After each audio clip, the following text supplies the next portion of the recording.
Hello there, and welcome to another edition of the Husker Online Show. Sean Callahan, Steve Sipple, Robin Washett here with you on this beautiful June day. And as we get into our opening headlines, welcome in and brought to you by our title sponsor here for the month, Zipline Brewing.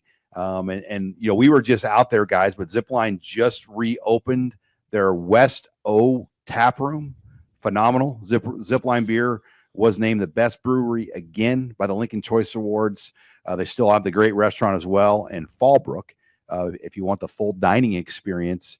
And they have another tap room as well off Pine Lake Road in the Village Gardens area right now. So lots of great things. They have brunch that's starting on Father's Day and $10 meal specials 2 days a week at the Fallbrook location. And stay tuned. They have their new drinks coming out, but can opener summer orange splash is also available everywhere. That's one of Robin and I's favorites. It's good stuff, especially this time of year. Nearby a pool, crack a can opener.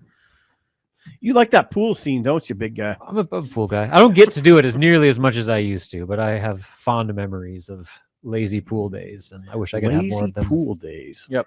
They don't come as often as they used Where you just drink your heart away and fall asleep at the pool. Yeah, pretty much. Just have a bucket, sitting by the pool with your boys. All right. Read your college football preseason magazine. Take me back. Hang out. Are you 40 now? 42. Ooh. He's not just a man anymore. He's not just 40. He's 42. Old man. Yeah, now. you're starting to. Yeah. Gundy's like 60 now, by the way, I think. Yeah, Coach Gundy's Gundy. older than me. He's pushing. He's older than you? Yeah. Getting more curmudgeon-y by the day. Gundy or me? Me. Yeah, you are. I've noticed that on the text, in our text My exchanges. cynicism is It's building by the hour. It's built. But we're brought to you by Zipline. Thanks again to Zipline. Go to ziplinebrewing.com to learn more about them and all their latest releases. And they're going to have some really good releases coming out here later this month. That What do you know? well, they've already the JuiceBox hard soda, Hard soda. and we just sampled that. And Good summer drink. Speaking of pool drinks. Yeah, 100. Hello. but let's get into the show. Full show here, guys, on tap. And I want to lead off with this. June Mayhem is here. And what does that mean? Well, for Nebraska, camps are fully underway. They have what's going on right now in Lincoln is this Huddle Recruit Summit or seminar where over 20 top 2027 and even some 2028s possibly are here for that. They're brought in for that event, but then it basically turns into an opportunity for Nebraska to recruit. Then you've got the 7-on-7 Boneyard Bash, which, by the way, is open to the public. The first 500 people will get a T-shirt and a hot dog. Steve Sipple's already in line. Yeah, I'll take the hot dog. right? And you'd probably take the T-shirt, Yeah, I'd wear the T-shirt. You know, the Boneyard Bash. Wear it around the house, right? Sure. Yeah, but free hot dog, you can't beat that. Gatorade, too. But Wow. that's going on Friday with several top teams. And then over the weekend, Nebraska will have a huge recruiting weekend with around 10 official visitors coming into town. And that's the first of 3 straight weekends. Right now, we have 9 official visitors on our list coming in this weekend. Can you imagine right now being a Nebraska coach, head coach Matt Rule, plus all of his assistants? Really, not just his core assistants, all of the assistants. Their June is remarkable. It's remarkable what they do. It's become one of the busiest months of the calendar. Yeah, for the coaches. Yeah. Yeah, maybe the busiest. I've heard those guys talk about just like you want to work out, Rob. Forget it. I mean, you ain't working out in June. Mm-mm. Unless you're up at like 4 a.m. Right. Exactly. Yeah. And we saw it. Me and Sean were there on Sunday. You see it firsthand. The other thing, Sean, that really makes an impression on me that I didn't even talk to you about how many staff, tons of staff members. Mm-hmm. There's guys. Now, Sean, I got to ask you a question. Tell me there's people over there you don't recognize. Oh, absolutely. Okay. Thank you. God, if Sean knew all those people, I'd be like, okay. There's days probably where Matt Rule doesn't know all this. I wonder. I wonder. I mean, there's guys running around over there. I'm like, I have no idea who that is. It used to be when they weren't as staffed up as they are now, they would employ local high school coaches and maybe even small college coaches, but local high school coaches would work the camps because they didn't have this much staff. Now they have staff on top of staff. And it's really an impressive operation to watch the camp unfold. And by the way, to also see the current players, how many current players are on hand, and it's really valuable. Rob, there's guys I just don't see very, like Connor Shutt. It's just standing right in front of me. I had no idea what he looked like till right now. You get I was sitting next to Sean. We saw Ives walking down the field. Now you can kind of see why coaches get so wound up about him in a good way, because he's, I don't know, 6'4", 220. That's a good looking running back. We'll see how good he is, but Jeremiah Jones. Good God. Yeah. Just walking around, 6'5" receiver, 210 pounds. Rule has done a good job of enhancing the profile of the athletic profile of the roster. I really believe that. We didn't see that around here for too long. Now you see guys where you're like, oh, yeah, Jeremiah Jones is an example. It's not a bunch of sawed-off 5'9" wide receivers out there. Thank you. Don't get me I'd take Wandell Robinson, but sure, and I'd take Spielman maybe, but for sure Robinson. Now, there's some guys that are pretty good. On the recruiting weekend, I don't want to get too into the names. It is confusing probably for the average fan to follow all the names coming in, but I think one notable name this weekend to keep tabs on is CJ Brownell, who's been a long-time commit, but it's well known that he has been heavily courted. He's ranked in the overall On3 industry rankings as the 106th best player in the country. So he's a borderline top 100 player. Nebraska will get their swing at Brownell this weekend. And he's a 6'1", 175-pound corner that runs the 100 like in 10-1, 10-2. Is he working out? No. He's just on a visit. Yeah. All the guys that are like going to be seniors, they're here for their official visits. They're not here to work out. Okay. Like in rare cases, like you have Nelson Wheeler showed up to work out because he didn't have an offer. Oh, okay. Trey Taylor worked out because he wanted to. Right. He wanted to work with. And he'll work out again. So yeah, there's some notable. Kason Thomas from Sioux City, Heelan in Iowa. His mom's from South Sioux City, Nebraska, so he's got an angle here. But that's an Iowa versus Nebraska battle. Kason Thomas, the number 5 ranked player in Iowa. There's a player out of Miami Southridge, Ryan Merritt, 6'4", 290-pound offensive lineman, and I know they're really high on Nebraska, and they're coming up here again for the officials. So a number of big names to watch. We have 9 as of right now that are coming in for their officials. Rob, I know you're cynical, but if you saw Trey Taylor in action, everybody. I mean, so many people. I believe now. Sean may or may not back me on this. I believe in another time people would be much more excited. I think a lot of people are excited about Trey Taylor, but in another time, in another world, they would have been way more excited in the 2007 class. Rob, if you see him throw it, I mean, this is a major league arm, like a major league arm, by far the best at the camp. What I like the most about Trey Taylor is obviously he has the physical component and the talent component, but his willingness to embrace all that comes with being the projected future starting quarterback at a school like Nebraska, like that's a difference that compared him from other guys, where some guys have all the talent, but they're not ready to embrace the spotlight and the celebrity and the responsibility that comes with that role. Trey Taylor, to me, I mean, especially after listening to you guys talk to him, I mean, he's like all in. He's diving head first into everything, even though he's years removed from even taking that baton. He's already grooming himself, I think, to hit the ground running into that role. That impresses me. All right. Well, we have much more to hit on this show. When we come back, I want to hit on the ESPN football index poll that came out this week, where they have Nebraska and also some other preseason numbers and polls that are out there about Nebraska and the Big Ten. That's next. You're listening here to the HuskerOnline Show.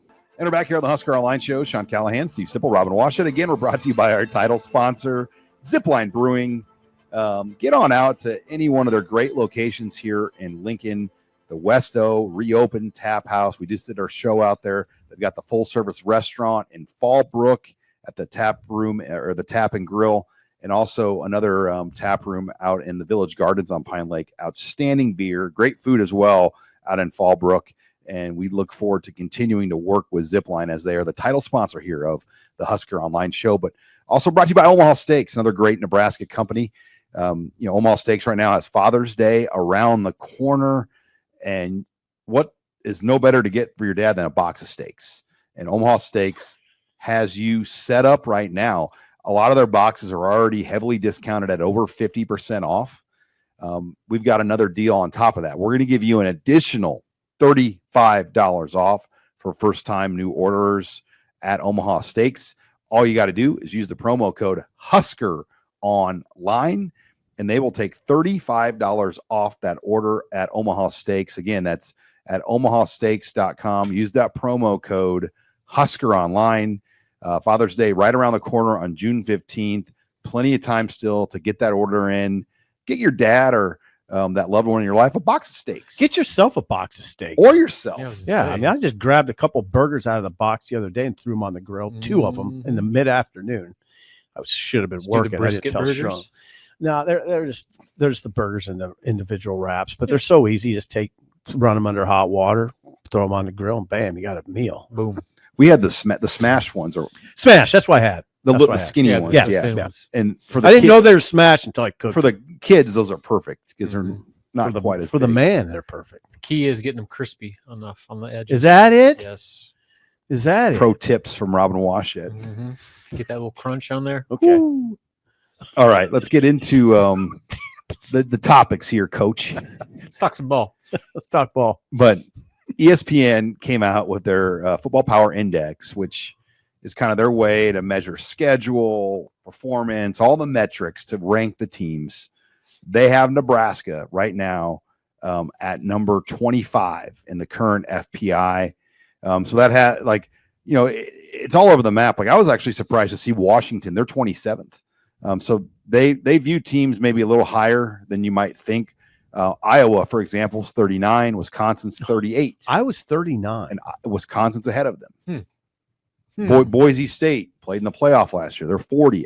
Minnesota's all the way down at 43. Illinois, this is the shocking one to me. Illinois is at 44. Then you start to you start to wonder a little bit about that formula if you see Illinois at 44. They have 10 returning starters on each side, right? Yeah.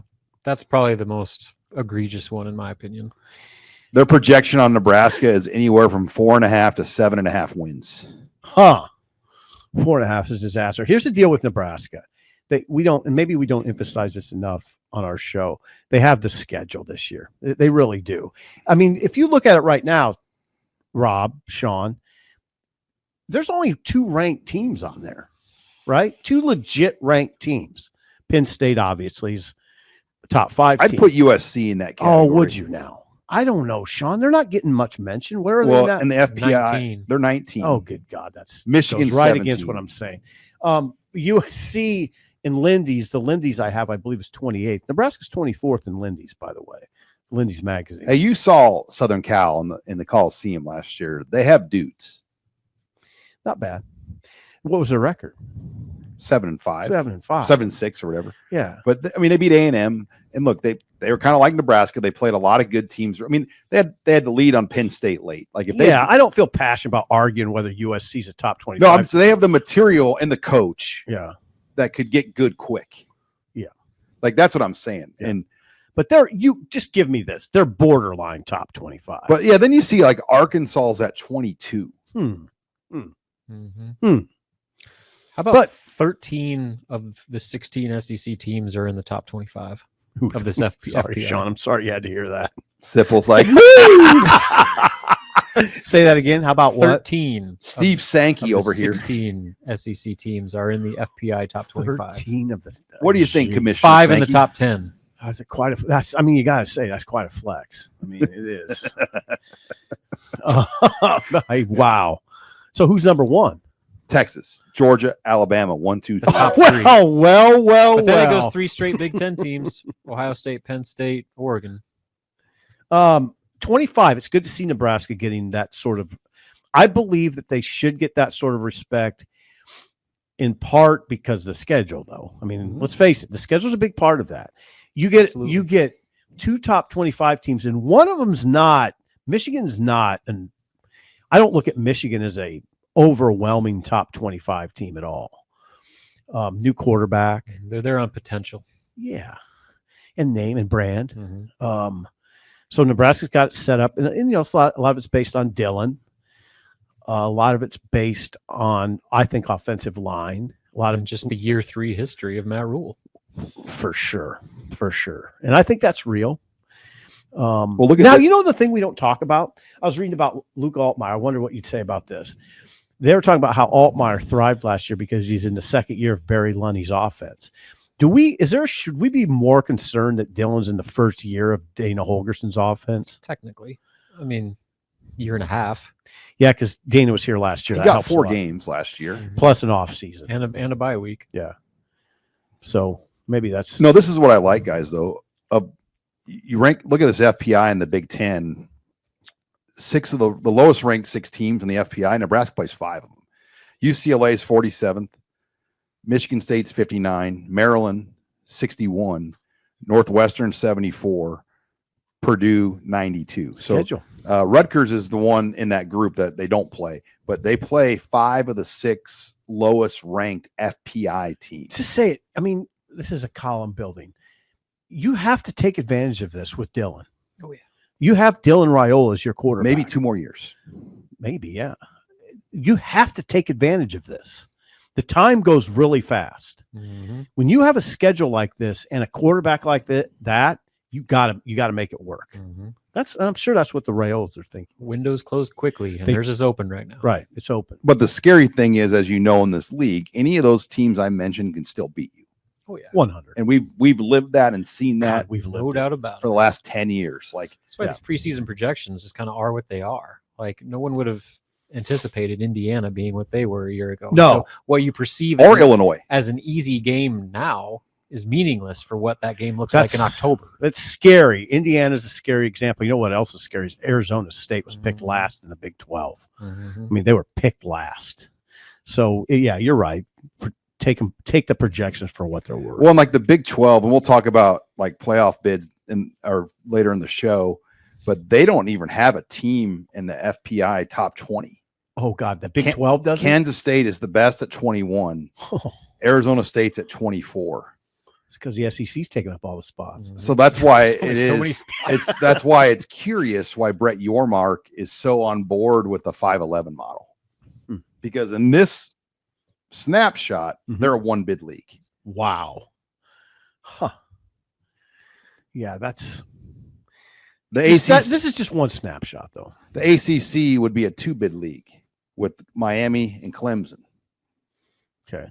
So it is just really curious when you kind of break it down. Like Notre Dame is 7th, they'd be in.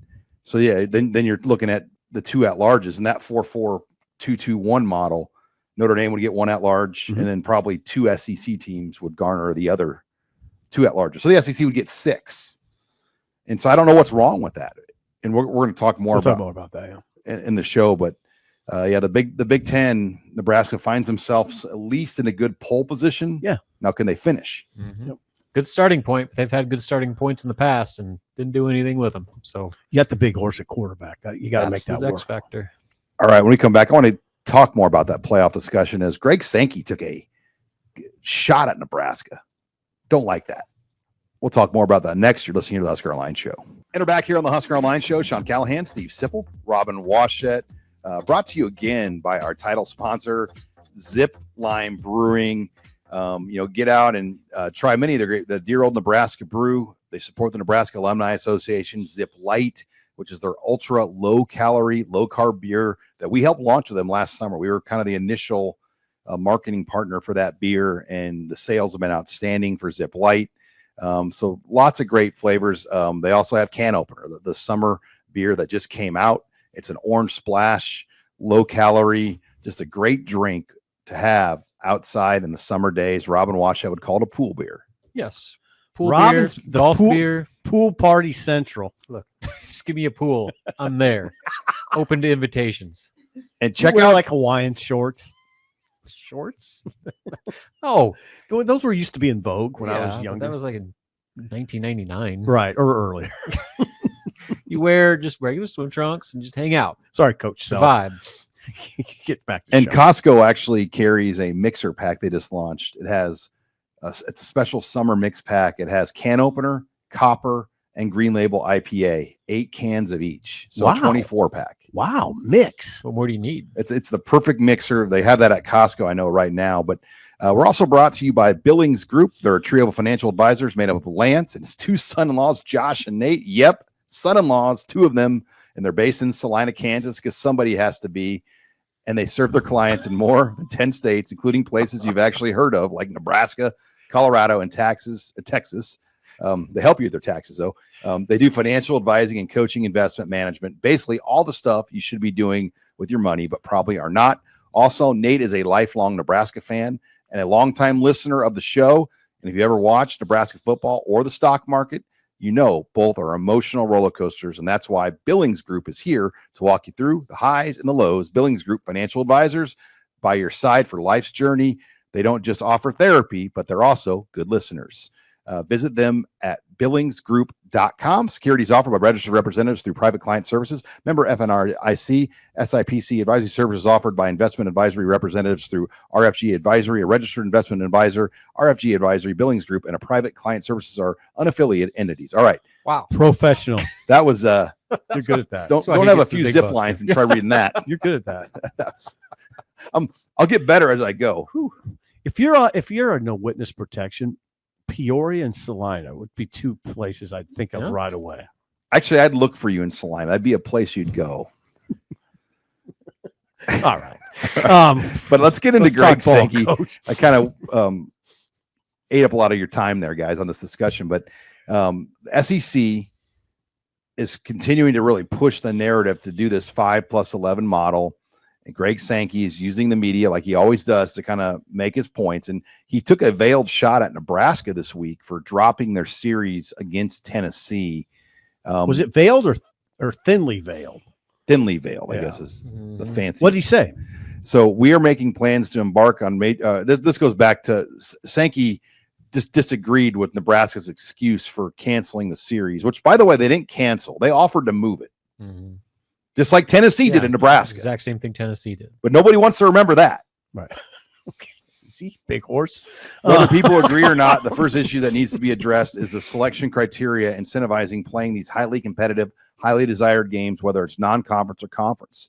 The second is, I think conferences coming together to facilitate the scheduling is important. We facilitate for our end of year non-conference games in the last week of the season. We've had schools actually leave our league and come back, and we facilitated those games when they've wanted to play. From my perspective, I'm happy to have a coordinated conversation to try to get scheduling right. Hold on, you got to help me with this now, guys.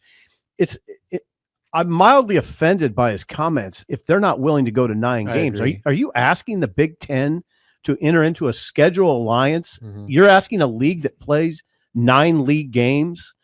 Meanwhile, they're playing Mercer in November. Right, and you're playing 8? Like, I would say that to Brian Kelly, too. It's offensive. Mm-hmm. If you're playing 9, okay, all right, we'll do a schedule alliance. If you're not, what are you doing? Mm-hmm. Why would you even broach the topic?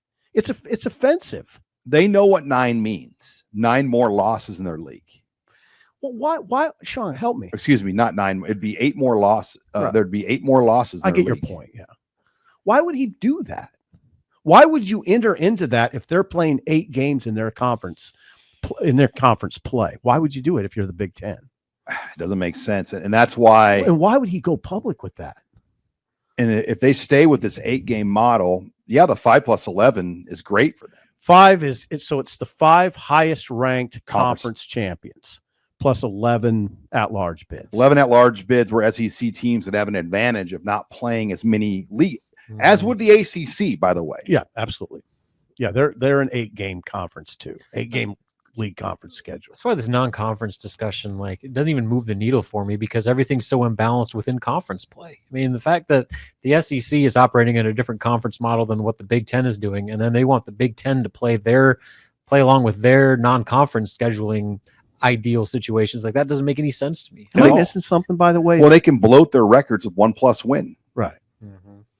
Is Sankey, does he intimate at all that they would entertain the idea of going to 9 games in their conference? It's close. I mean, and it's the revenue piece that needs to happen. Like the Big Ten right now makes significantly more money than the SEC, which probably grinds the gears of the SEC. Mm-hmm. That they're the big fancy SEC, but guess who has the best TV deal? The Big Ten. Mm-hmm. Why? Because they play more quality inventory. It's inventory. And if the 4+4+2+2 10+1 model goes into effect, then the Big Ten can create the play-in games. Mm-hmm. And then I think the Big Ten's like, look, we don't need any more than 4 playoff teams. That's a fair number. Mm-hmm. Like a playoff that takes 6 or 7 teams from a conference is really not.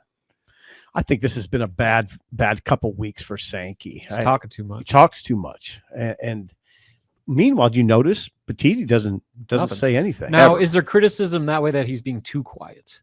That's I know not, there's been an argument that like we're letting Sankey in the SEC dominate the headlines and push the narrative and control what people are talking about while you're just sitting back, just maybe he's waiting for a time to take a shot. Maybe. I hope so. Because at some point the Big Ten needs to like stand up and say like, no, this is why we're not playing your game. You don't get to dictate everything, Greg Sankey. Right. We're making more money than you. How about we hold the cards here? But the Big 12 going with the SEC is the most curious part of this, because right now the Big 12 is probably only a 1-bid league. In the 4-4-2-2-1 model, they'd get 2. Why are they so pro 5'11"? That's a great question. Mm-hmm. Or do they have some sort of incentive with ESPN and the SEC where they're going to play some more games against each other that will help? Just the delusion that they think with more at-large bids they're going to have a better chance? When we just looked at the index rankings and half the top 25 is from one conference. Are fans okay with all this discussion? No. I mean, don't know. You know what Most I mean? aren't. Most people hate it. Right. I would think so. Or is it interesting to them? Well, it's the only thing to talk about right now. Pretty much. It's a big deal, though.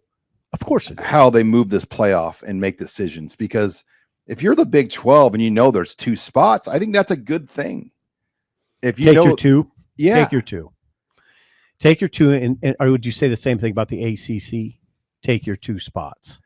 And the ACC's argument would be like some years we might have 3, but it should take care of itself between Florida State, Clemson, Miami, those 3 teams. Yeah. 2 of those 3 you would think are going to be playoff quality every year. Mm-hmm. And then Notre Dame is like an ACC team, and they play Clemson every year now, and they're going to play everybody else. So Notre Dame's involved in this thing too with the at-large, and then there would be 2 more at-larges. Yeah. I just don't like the committee having that much power. I don't want the committee to be able to decide like 11 teams. Right, then it gets a little too subjective for me.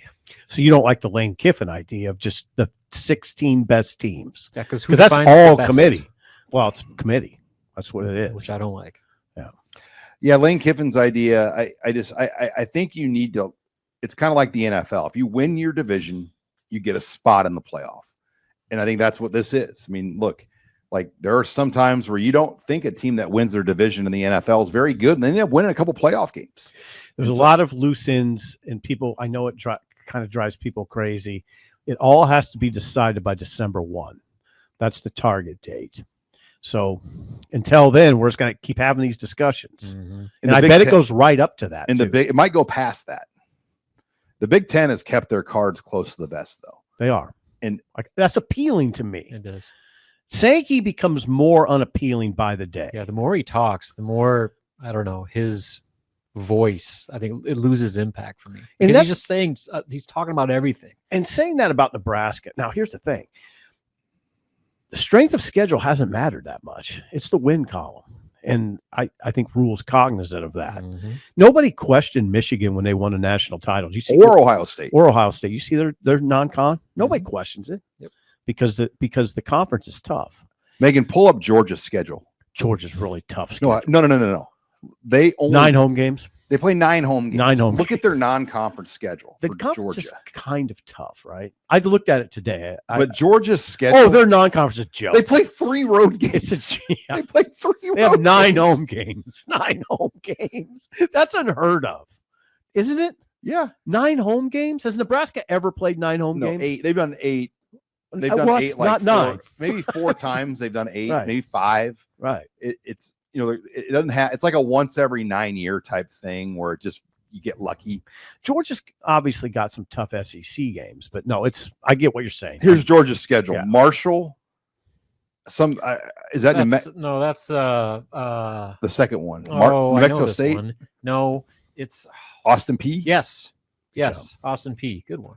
Charlotte, They have Marshall, Austin P, and Charlotte. That's Charlotte another game on November conference. 22nd. Yeah. With their Sign me up. with Georgia Tech as their marquee Now, matchup. what's their SEC? It's Tennessee at home, They're Alabama at Well, home. inherently they're playing a strong conference schedule because they're most like hyped up conference in the country. It is. Now, you can find some SEC teams with more manageable conference schedules. You can. The schedule imbalance in college football is one of the biggest. The inequities are one of the biggest problems that will never be solved. I mean, it's like that in the NFL. right. Like, I don't think there's anything, because there's going to be teams that are bad, and the luck of the draw as you play them that year or at home or whatever it is. So the Chiefs play a tough schedule every year because they win. Yeah. Like they play the Bills every year. But that's not how, and it's supposed to be like you're the bad teams and you play easy schedule. Well, the Giants have the hardest schedule by metrics going into this season. They were the third pick in the draft. So it doesn't matter. Like, it's just all relative about what an easy schedule is compared to what a hard schedule is. It's year to year. All right. Interesting Well, conversation. we can hammer the schedule debate on and on. When we come back, Abby Barmore will join the show. You're listening here to the Husker Online Show. Back here on the Husker Online Show, Sean Callahan, Steve Sipple, Robin Washett. We're brought to you by our title sponsor, again, Zipline. If you haven't got out and tried their new summer beer can opener, it is out later this month as well. Their JuiceBox hard sodas release. We were able to get a sample of that. It was excellent. And it was really good. We had one really today. good. So if we're a little looser, Maybe that's why the show's going well. a little bit more Something to consider going. Spirited. debate oriented, Something to consider going forward. we had a Maybe it's- sample. yeah. of that was soda. hard soda, right? Hard, Abby. And we had Yeah. what did we have? What flavors were those? strawberries and cream Okay. and orange and cream. Orange creamsicle. Yeah. Orange creamsicle. I thought that well, first of all, and I stand by this, I thought that was excellent pool party drink. That's the theme of the day. Yeah. But other things too. You could have it for Christmas like that. I envisioned that red in a nice wine glass. This is hard soda, honey. Put it in a wine In a glass. wine It glass. looks good. Put it in a big Yeti. Just pour it in there and take Champagne it to your flute. Yeah. A Yeti. Put 2 of those in a Yeti and take it to your kid's baseball game. Just Jeez. hammering They're 6% too, That's so not what I was Just thinking. cracking but another snow cone. What do you mean? Get on the bag. All right. Also brought to you by Huel on the show. Huel. Hard transition here as we go from hard soda to Huel. Huel. But, Huel is everything you need in one bottle. If you're on the go, especially, it gives you not only 35 grams of proteins, but 27 vitamins and minerals. It's high in fiber. It's low in sugar. It really almost gives you a meal when you have one of those, and it gives you energy as well. So give Huel a try. It comes in several great flavors. You can also try it in the powder form. We got a great special with Husker Online and Huel, 15% off for new customers. Use the promo code Husker at Huel.com. Again, that's promo code Husker at Huel.com. Take advantage of the great deal here to get 15% off. Thanks again to Huel for sponsoring us here on the Husker Online Show. But Abby, let's get into the mailbag. Where are we going? okay, first one. Who is your biggest riser and biggest faller in the conference this year? I think Michigan, by default, you would think would possibly play a little bit better than they did last year. I don't know. I mean, I'll say USC. USC is my riser. I think You're USC is going to go from 7 to maybe 8-9 wins. Go Rob? ahead, Sid. Okay. Biggest faller. Yeah, go Faller. How about Indiana? Could be. I'm looking. I mean, you could maybe make the case for Wisconsin. Mm-hmm. I mean, compare where they were going into this past season to where they're going into this season. Yeah, It's pretty significant. I mean, like, expectations have. I mean, there's still 37 in the S&P rankings, but like, compare that to where they've been for the last decade before that. So Okay. I'd say, I mean, the expectations for that program going into this year are about as low as I can remember in recent history. All right, okay. I'll buy that. Now this is this conversation is relative, but I would say a faller could be Ohio State. I don't buy the preseason hype at all. They got hardly anybody back. It's all projection. It's all brand. It's now some of it's Best Jeremiah skill Smith. weapon in Well, the yeah, game. Jeremiah Smith. He's a wideout. I mean, there was a game in the playoffs last year where he didn't make a catch. I mean, you can take him out a little bit. They have Caleb down, so you're gonna. That's what everybody says, Rob. I read it every day. But SIP, they have the best offensive player in America and the best defensive player in America. Okay, that's great. But who else? Their lines. We'll see. And when you That's- say no, that- fall no, off, no, what I'm saying. When I say fall off, 10-2. maybe 9-3. I could see 3. Mm. Texas could beat them week 1. And then you look at the rest of their schedule. Penn State, Toss up. and I only see 3 teams on that schedule that have even the gunpowder to. Illinois? I don't think it's on the road, but I Illinois? still have a hard time thinking Illinois is going to beat Ohio State. Never Michigan, you thought that last year. We were shocked driving back from Iowa when Michigan was beating them. know. Mhm. I mean, Michigan, there's things called upsets. And I just don't get it. I get it to the extent that it's brand. Mhm. And there's just an assumption that they're going to be like they were. I don't see it. I don't think Julian Sand will be what we're used to Mhm. seeing there. Well, That's my fall. to your I think point- 3. To your point, though, what I was saying about the lines is like there's a drop off. Like usually they Oh, have that's what just you're a saying. bunch of like Ferraris on the defensive line, and I don't know if they have I that don't this see year it. compared to what the Boses and what they've Okay. had in years past. Like I think there is going to be a drop off on the line of scrimmage on both sides. And it's relative. It's a relative, drop off yeah. from where Ohio State has been most Uh-huh. recently last season to where they are now. But there is going to be a drop off in my opinion. So you're almost seeing like maybe a 1997 Nebraska to a 1998 Nebraska. Perfect. With that kind of Perfect. Strong analogy. Yeah, and I'm sorry, Rob. I thought you were saying they're loaded up front No. on both sides. I'm like, I don't see That that. is to your point. All right. well, and Michigan had that fall off this year. Right. Mhm. Yeah. So, and think about the running backs they just lost. Mhm. You lost 2 bona fide NFL ready running backs. Yep. What's that going to look like? Yep. Of course they'll have talent. I know that. I mean, they recruit the best players in America, but are they going to be able to make that kind of national title run that they made last year? I don't see that kind of team. My riser, Penn State. Riser. And they were a college football playoff team. We're not that Relative, far away yeah. from a national title, but Right. I think they are a legitimate national title contender.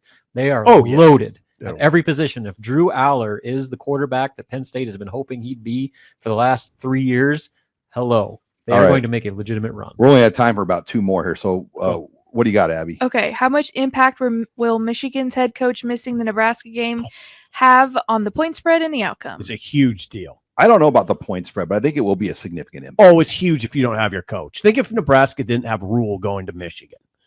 He couldn't participate in practice all week. You lose your alpha. You lose your guy. It's gigantic. It's not small. On the road, Big Ten opener Yeah. with a freshman quarterback. Oh God. Even your assistant coaches like yelling at the refs doesn't have the same impact as No. it would with like Mhm. the head coach. No, he's a Like head the coach. assistant coach is yelling at the ref in place of the head coach. The refs would be like, "Who are these guys?" No, it's a big deal. Like I think head coaches can impact games oh God. with their dialogue with refs. You've seen it. Yeah.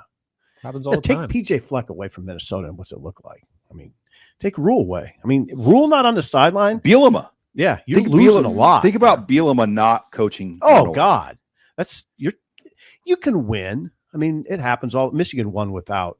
Hell, Michigan's gotten used to it. Now that's one factor we should. Mhm.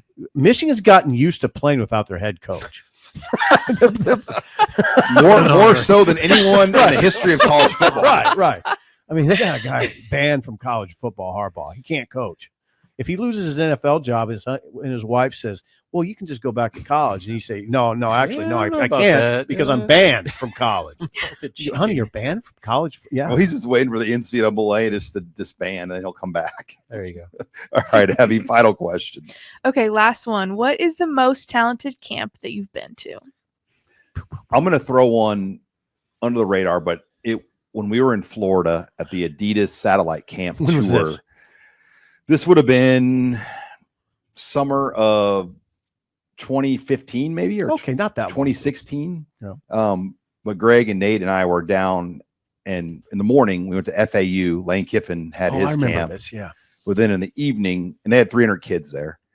And then in the evening, we go to FIU in their football stadium, and Butch Davis is the coach of FIU. Ken Dorsey was actually working for him even at that point. But they had, I mean, I'm not exaggerating in this number, but it was 500-600 plus kids. Jeez. And it was some of the best collection of just natural skill I've ever seen in a football setting in my entire life. Hmm. The problem was Butch didn't want anyone to know who these kids were. So they didn't have and you know what it's like to go to a camp. They didn't have rosters. It's mayhem. And so they didn't give rosters to any of the coaches or the media there to like know who all these kids were. There weren't numbers on their jerseys. So what you saw were coaches from all the D1 Adidas schools. Every Adidas school was there with their entire staff. They were running down kids just to get their name and where they're from. You had to work. And you saw coaches like sprinting, chasing down kids because Butch didn't want anybody having rosters. He didn't want anybody knowing who these kids were. And you guys were down there. Yeah, we were down. We weren't supposed to be on the field, but we able to. You've been enough. We worked it out. I've seen Sean operate before. 36 in the streets. All right, Rob. Mine's probably the same answer for a lot of people, but it has to be at 2017 Friday Night Lights camp at Memorial Stadium, where just watching guys like Micah Parsons in person. Micah Parsons, to this day, remains the most impressive high school athlete I've ever seen. He was burning 4-star defensive backs on one-on-one route running. Like he was playing receiver, cooking them, and he's just sitting there, 230, like just ripped, like. And then he was just one of many names. Sean could probably give some better names that were on there, but like just that's what is imprinted on my brain is watching him just cook a 4-star corner on the go route and scoring a touchdown as one of the highest profile defensive recruits in the country. Linebacker. Like, I mean, like that to me, and it's just that whole scene, 10,000-ish fans in the stands, like that when I think of camps is the first one that comes to mind. Sean, who else was at that camp? Well, Tyjon Lindsey, Bookie Radley, Hiles, Jebbia. I mean, there were Jebbia was there. I remember Howard Griffin from the BTN son was. I mean, there were a lot of people. Like it became the camp to go to. Yeah, Nebraska had the camp to go. There were 8,000 people watching it. Like there were more people at that camp watching than like the high school football championship games got at Memorial Stadium. Yep, it was, and we might see a good number on Friday. We should. I mean, Nebraska's gone all in to market this thing. Hard to estimate, though, isn't it? It is. It's weather dependent. It is. And, they are, but they're giving, Mike Riley era, they did a food truck thing in the streets. Remember? They gave out free food and did things. They're doing something similar to try to draw more people to come down. And look, spend a couple hours down here Friday night. It's fun. Well, just the level of talent is going to be there. It's the draw in itself. And you add in some free food. What else are you going to do? Yeah, so good. And you're at the stadium. Yeah. And it's going to be cool out. Football in June. Yeah. Go ahead, Abby. I haven't been to a ton, but my volleyball one that comes to mind is the Dream Team Camp 2022. Terea Sigler was there. She was outstanding. But then like a lot of other girls that ended up committing to Nebraska. Carrie Lineback, Kenna Cogill, Abby Vanderwall, who's going to Texas. She's one of the top players in that class. I mean, they always go all out for that Dream Team camp. They basically just pick the best players in the country, and they're all there battling it out. It's insane to watch, but that one really sticks out. All right. It's camp season. Yep. Let's camp go. Season. Abby, thank you. And don't drink too much of that hard soda. You know what? I'm actually really looking forward to that drink for my pool days, right? There will be many this summer. All right. When we come back, we will close the show as we're going to hit more on the Ranking the Big Ten series that Robin is spearheading as we talk quarterbacks, running backs, receivers. You're listening to the Husker Online Show. Back here on the final segment of the Husker Online Show, again, brought to you by the title sponsor of Zipline. Get out and try all of their great beers. Their can opener beer just launched here for the summer. Get a Zip Lite, get Copperalt. Get it all in cans at anywhere you can buy beer here in the state of Nebraska. We're also brought to you by Ridge Wallets. And look, it's Father's Day. It's right around the corner. You're still looking for a great gift for your dad or that loved one in your life for Father's Day. We've got you covered at Ridge. It's the best deal they're ever going to have. Get 40% off right now at Ridge with the promo code Husker. And if you're not familiar with Ridge, they make organizing your life a lot easier with their slim, durable wallets. You can fit 12 cards still in those little wallets there, and it has a cash strap on the outside as well. Just keeps everything simple in your life. And if you don't want one like that, they still make a traditional wallet, which I have that one as well. And you're able to kind of have a more traditional slim down wallet. So thanks again to Ridge. 40% off right now for Father's Day. It would be a great gift. It'd be a great gift for Steve Sipple if you're trying to buy Sipple a gift. Yeah, if you want to do that, I'd take one. I'd take two. Promo code Husker, 40% off. Thanks to Ridge, sponsors here on the Husker Online show. But I want to get into the ranking, the Big Ten series. Robin is spearheading that summer project for us. Big one. And the quarterbacks is where you let off, Robin. And I think Drew Aller, you had number one, really no debate. Luke Altmaier. Let's see it. Is there no debate there? Shouldn't be. Luke Altmaier, number two. Okay. Then this is where the debate is. Mhm. Dylan Raiola, 3. Fernando Mendoza, a transfer from Cal, who's an accomplished transfer of stats at 4. Mm-hmm. And then at 5, Nico Amaliva from UCLA came from Tennessee. Yeah, so like you said, Amaliava, sorry. What if? Let me start this Robin. way, Rob. What if I said to you, "Wow, you're ranking Dylan ahead of a guy that led Tennessee to the playoff"? Mhm. So that's a lot of where the debate comes from, Right. because I think Dylan has the potential to be as good as any quarterback in this conference. I I mean, do Drew too. Aller's the consensus number one, but he's left a lot to be desired over the course of his career. I Go agree. back to their college football playoff loss. I mean, he struggled. And so there's not a quarterback on this list that is like a surefire, no-brainer, like clear cut above everybody else. Drew Aller is the closest thing to it. That's why he's the consensus. But the separation between even Aller and Dylan, to me, is not that great, especially if Dylan can make the jump that everybody expects him to make, or at least many expect him to make. I mean, it's all on the table for him to be as regarded as one of, if not the top quarterback in the conference. So I had some reservations putting him that high, just because, we've been burned in the past of putting Nebraska players, maybe higher than they should be. But I think that this is an instance where it's not that far of a stretch to consider Dylan in that category, especially if you are bought in on him taking that next step into year 2. Yeah. And listen, I would never attack a guy who's ranking these things because it's really hard to do. And It's a crapshoot. Yeah, some of it is projection. And so a lot of it is projection. Mhm. I mean, you're kind of projecting Mendoza too. He's accomplished. God, I saw a mock draft on CBS Sports. They're already mock drafts, incredible. But Mendoza, they have as a first rounder, high first rounder, like like top 15 type guy. So he's definitely highly regarded. Dylan, I just think it is pretty well set up for him.